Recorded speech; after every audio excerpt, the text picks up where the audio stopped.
नमस्कार, मैं कविता रावत आप सभी का 8वीं कक्षा की राजनीतिक विज्ञान की कक्षा में स्वागत करती हूँ।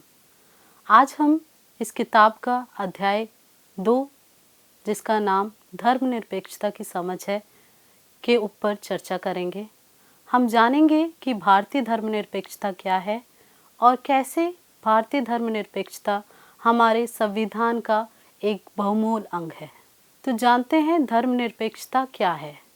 हम सभी ने पिछले अध्याय में चर्चा की थी कि भारतीय संविधान का एक महत्वपूर्ण लक्षण है धर्मनिरपेक्षता, जिसको हम सेक्युलरिज्म भी कहते हैं। धर्म को राज्य से अलग रखना ही धर्मनिरपेक्षता है। जैसा कि हमने पिछले अध्याय में समझा था कि राज्य जो शब्द यहाँ पे इस्तेमाल किया गया है, ये किसी पर्टिकुलर राज्य के लिए नहीं बल्कि पूरे देश के लिए, पूरे देश की व्यवस्था के लिए इस्तेमाल किया गया है। तो धर्म को राज्य से अलग रखना मतलब सरकारी व्यवस्था से धर्म को अलग रखना। जो नेता जिन्हें हमने चुना है, जिन्हें हमने वोट दे के अपने अधिकार का निर्वाह करके चुना है, वह नेता धर्म के आधार पर कोई डिसीजंस ना ले। इसे ही हम धर्मनिरपेक्षता कहते हैं। हमने यह भी समझा था हमारे देश में किसी भी धर्म को राजनीतिक धर्म की उपाधि नहीं दी गई है। हम कह सकते हैं कोई भी रिलीजन नेशनल रिलीजन नहीं है।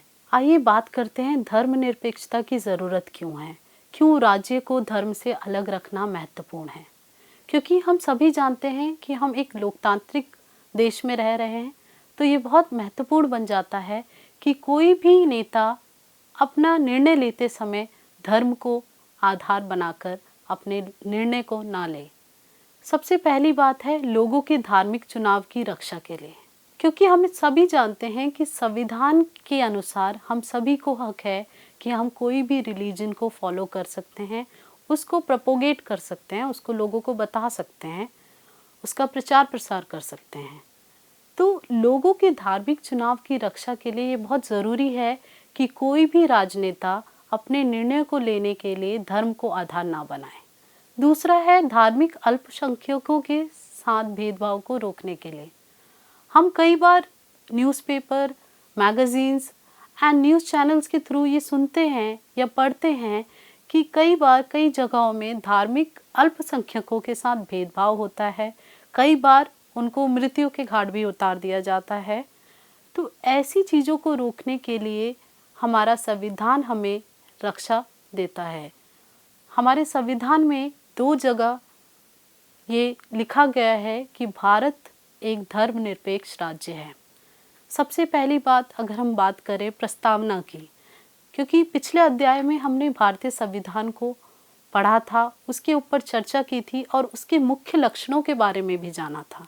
और हमने पढ़ा था कि जब हम प्रस्तावना की बात कर रहे थे, जब हम प्रीएम्बल की बात कर रहे थे, तो हमने पढ़ा था भारत एक पंथ निरपेक्ष देश है, जिसको हम धर्मनिरपेक्ष भी कहते हैं।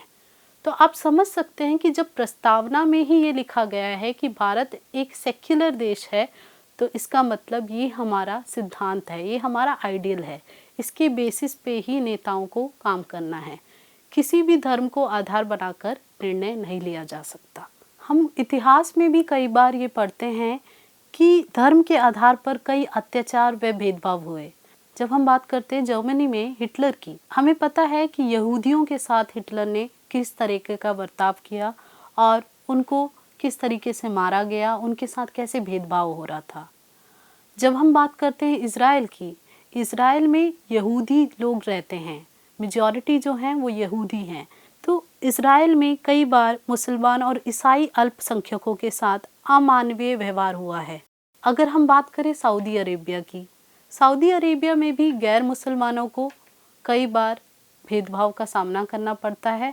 गैर मुसलमान अपने रिलीजियस इंस्टीट्यूशंस नहीं खोल सकते, ना ही वो पब्लिक प्लेसेस में अपने रिलीजन को प्रैक्टिस कर सकते हैं। तो आप देख सकते हैं कि विश्व में ऐसी कई कंट्रीज़ हैं जहाँ पे सेक्युलरिज्म फॉलो नहीं किया जाता, परंतु हमारे देश भारतीय देश में ये फॉलो किया जाता है और सेक्युलरिज्म एक आधार है हमारे लोकतांत्रिक व्यवस्था का। भेदभाव की ऐसी घटनाएं तब बढ़ जाती है जब राज्य, देश किसी एक धर्म को ज़्यादा सपोर्ट करता है, प्रमोट करता है और किसी एक धर्म को राजनीतिक धर्म या राजकीय धर्म का उपाधि देता है। तो आइए हम बात करते हैं भारतीय धर्मनिरपेक्षता की। भारतीय धर्मनिरपेक्षता के दो मुख्य अंग हैं। पहला पॉइंट है कि कोई एक धार्मिक समुदाय किसी दूसरे धार्मिक समुदाय को ना दबाए। हम सभी जानते हैं कि भारत में कई लोग अलग अलग रिलीजन को फॉलो करते हैं, उनकी आस्थाएं अलग अलग हैं और कई बार हमें सुनने में आता है कि एक धर्म का लोग दूसरे धर्म के लोगों के साथ भेदभाव करते हैं या उनके साथ किसी तरीके का उत्पीड़न करते हैं। इस तरीके की न्यूज़ जब हम सुनते हैं तो हम ये सोचते हैं कि भारत के संविधान के आधार पर तो हम सभी को हक है कि हम किसी भी धर्म को मान सकते हैं, उसको प्रोपोगेट कर सकते हैं, परंतु ऐसे किस्से क्यों हो रहे हैं, ऐसी घटनाएं क्यों हो रही हैं? तो जब हम भारतीय धर्मनिरपेक्षता की बात करें तो हमें ये समझना होगा कि हमारे देश में कई ऐसे लोग हैं जो अल्पसंख्यक होने की वजह से भेदभाव का शिकार बनते हैं।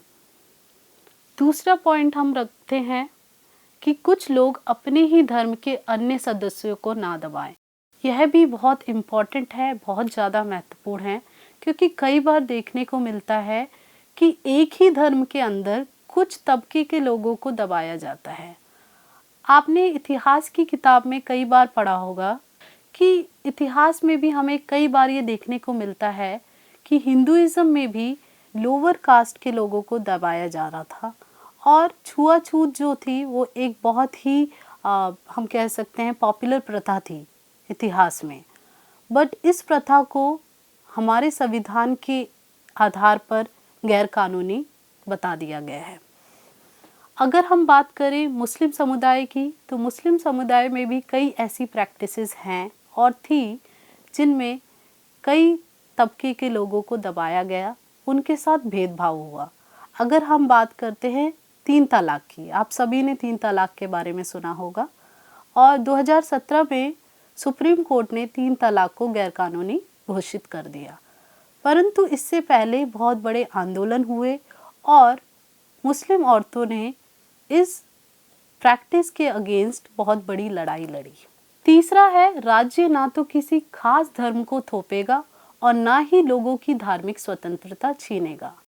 इसका मतलब है राज्य, फिर से मैं कहूँगी कि राज्य जो है यहाँ पे किसी पर्टिकुलर राज्य के लिए नहीं, किसी पर्टिकुलर स्टेट के लिए नहीं, बल्कि पूरी कंट्री के लिए यूज़ किया गया है, पूरी कंट्री की व्यवस्था के लिए यूज़ किया गया है। राज्य ना तो किसी धर्म को थोपेगा और ना ही लोगों की धार्मिक स्वतंत्रता को छीनेगा। तो ये भी एक बहुत महत्वपूर्ण लक्षण है धर्मनिरपेक्षता का कि राज्य इंस्टीट्यूशन, गवर्नमेंटल इंस्टीट्यूशंस किसी भी रिलीजन को किसी भी व्यक्ति के ऊपर नहीं थोप सकते। सभी को अधिकार है कि वो किसी भी रिलीजन को फॉलो कर सकते हैं। और दूसरी बात है कि किसी की भी धार्मिक स्वतंत्रता को छीनेगा भी नहीं। किसी को मना ही नहीं कर सकते कि आप इस रिलीजन को फॉलो नहीं कर सकते, आप इस रिलीजन को प्रमोट नहीं कर सकते, आप इस रिलीजन के बारे में बात नहीं कर सकते। इस तरीके के कार्य राज्य नहीं कर सकता। फिर भी हम देखते हैं कि धार्मिक वर्चस्व हमारे समाज में आज भी है।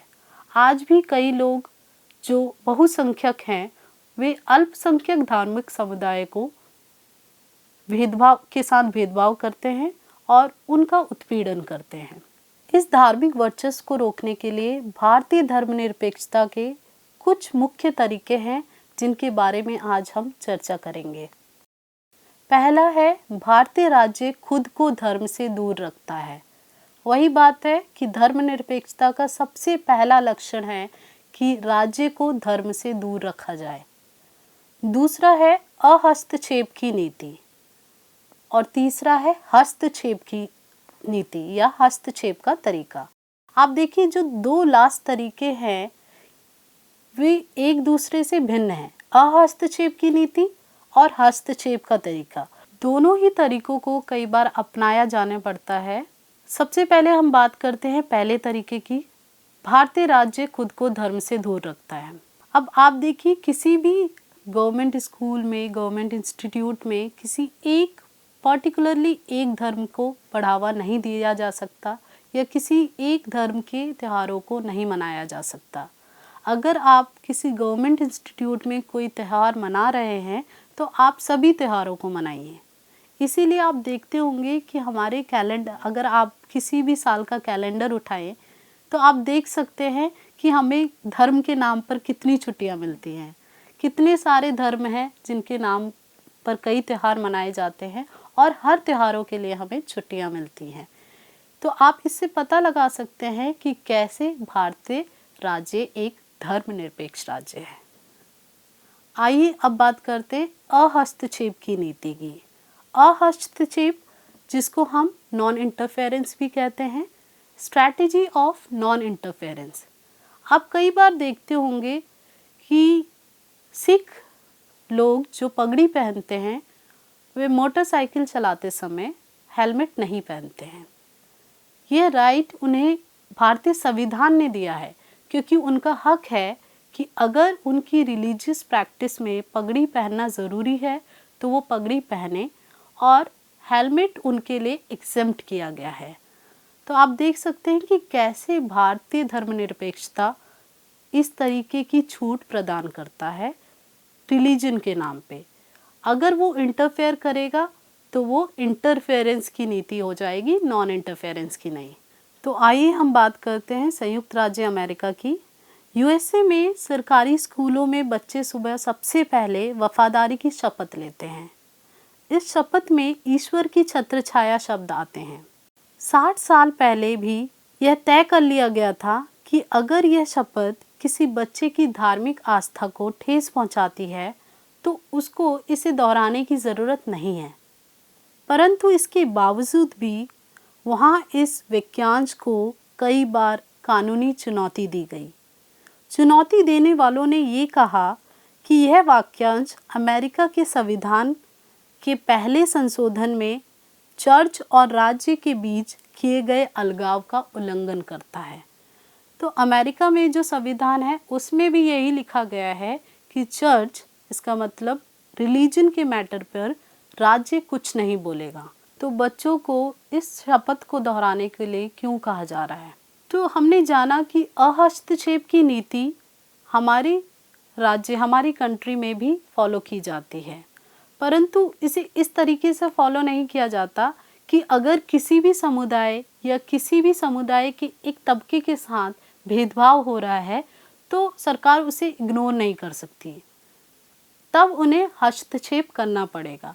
इसीलिए मैंने आपको बताया कि अहस्तक्षेप की नीति हस्तक्षेप का तरीका से बिल्कुल ही ऑपोजिट है। तो आप समझ सकते हैं इंटरफेरेंस एंड नॉन इंटरफेरेंस।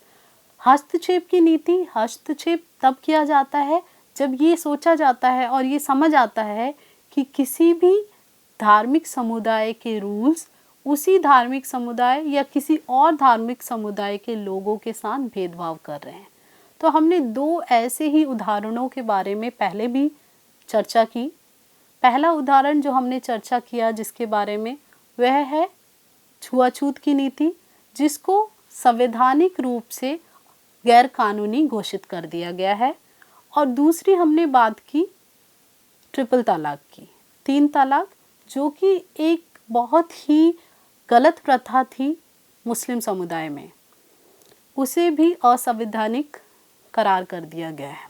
जब हम बात करते हैं हस्तक्षेप की नीति की तो इसमें हम एक उदाहरण ले सकते हैं फ्रांस का। फ्रांस में 2004 में एक कानून पारित किया गया जिसमें यह बताया गया कि कोई भी बच्चा स्कूल में यहूदी टोपी, इस्लामी बुर्का या किसी भी तरीके का क्रॉस पहन के स्कूल नहीं आएगा। किसी भी तरीके के रिलीजियस सिंबल्स को पहनकर या उनका प्रचार करते हुए वह स्कूल नहीं आएगा। इस कारण फ्रांस में और कई और देशों में इसके खिलाफ काफ़ी आंदोलन हुए, परंतु यह लॉ पास किया गया फ्रांस में क्योंकि यहाँ पे सरकार धर्मनिरपेक्षता को एक महत्वपूर्ण अंग नहीं मानती संविधान का। परंतु जब हम बात करते हैं भारतीय संविधान की, भारतीय संविधान में धर्मनिरपेक्षता एक बहुत ही महत्वपूर्ण आधार है लोकतांत्रिक व्यवस्था का, और इसे इग्नोर नहीं किया जा सकता। चलिए कल्पना करें एक ऐसे देश की जहां आप रहते हैं और आप जिस धर्म को फॉलो करते हैं उस धर्म से के लोग वहाँ पर बहुत कम संख्या में हैं, और जो दूसरे धर्म हैं वहाँ उनकी संख्या आपकी धर्म की संख्या से ज़्यादा है, और आपको कई भेदभाव का सामना करना पड़ता है। आपको कोई रेंट में हाउस नहीं देता है, आपसे कोई बात नहीं करना चाहता, आपको राइट्स नहीं हैं, पॉलिटिकल राइट्स नहीं हैं, आपको नागरिकता का अधिकार नहीं दिया गया है, आपको राइट टू वोट नहीं दिया गया है, जबकि आप उसी देश में पैदा हुए। हो सकता है आपके पेरेंट्स किसी और देश से हों, परंतु आप उस देश में पैदा हुए, फिर भी आपको इस तरीके के राइट्स नहीं दिए गए, और आपके साथ डेली लाइफ में बहुत भेदभाव होता है।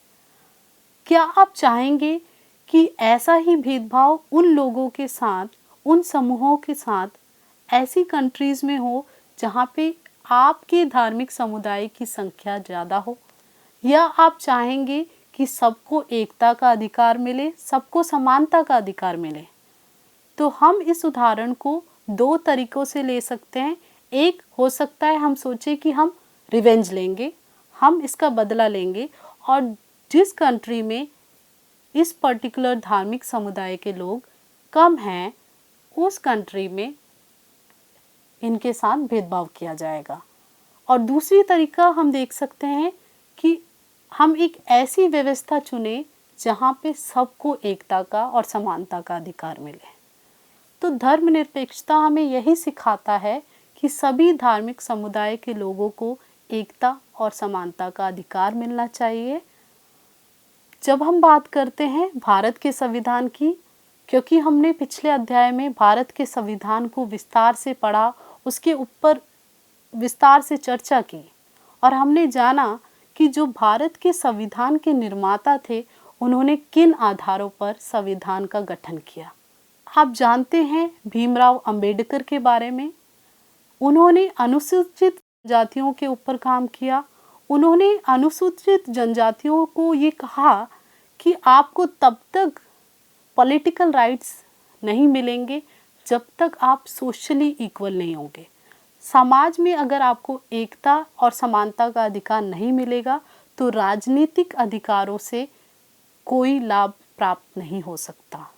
B.R. अम्बेडकर का एक बहुत ही इम्पॉर्टेंट कोट है जिसमें उन्होंने कहा, मैं ऐसे धर्म को मानता हूँ जो स्वतंत्रता, समानता और भाईचारा सिखाता है।